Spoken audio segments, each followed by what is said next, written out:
आए दिन डीरेलमेंट की खबर आती है। 300 से ज़्यादा लोग बालासोर ट्रेन एक्सीडेंट में मृत्यु हुआ था उनका।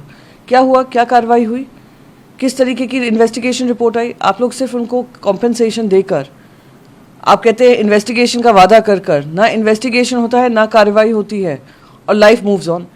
तो कहीं ना कहीं अकाउंटेबिलिटी तय होगी और हम वही अकाउंटेबिलिटी तय करने के लिए हम उम्मीद कर रहे हैं कि केंद्र सरकार उस पर संज्ञान लेगी, प्रधानमंत्री उस पर संज्ञान लेंगे और उनसे इनका इस्तीफा मांगेंगे। इस बात में दो राय नहीं है कि वो रेल मंत्री नहीं है, वो रील मंत्री हैं, वो प्रचार मंत्री हैं।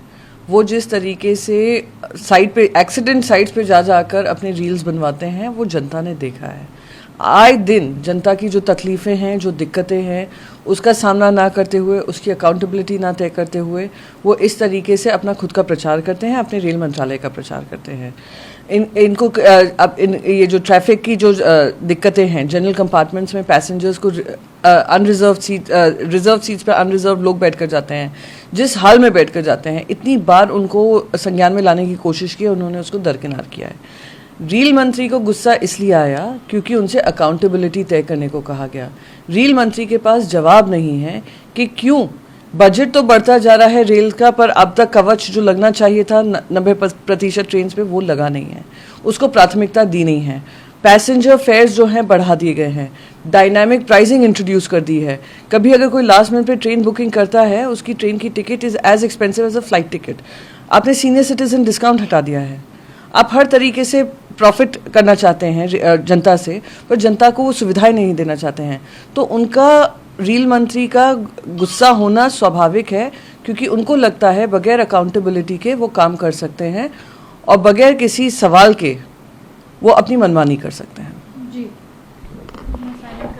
जिम्मेदारी लेनी चाहिए। पिछले 2 महीनों में 4 गाड़ियां पट रही हैं, करीब 14 लोगों की मौत हो चुकी है, तो आत्मचिंतन करें और इसको लेकर इस्तीफा दे दें अपने पद से। बिल्कुल, देखिए, पहले के जो रेलवे मंत्रालय होता था, रेलवे मंत्रालय में अगर कोई गलती होती थी या कोई ऐसा कोई डिरेलमेंट होता था, एक्सीडेंट होता था, तो नैतिकता के आधार पर वो लोग इस्तीफा देते थे। नीतीश कुमार जी से पूछिए कि उन्होंने इस्तीफा दिया था कि नहीं, स्टेप डाउन किया था कि नहीं, उनके अलायंस पार्टनर हैं। पर यहाँ पर उनको बार बार बोनांजा प्राइज़ दिया जा रहा है कि हर बार डिरेलमेंट होता है, हर बार उनका प्रमोशन होता है।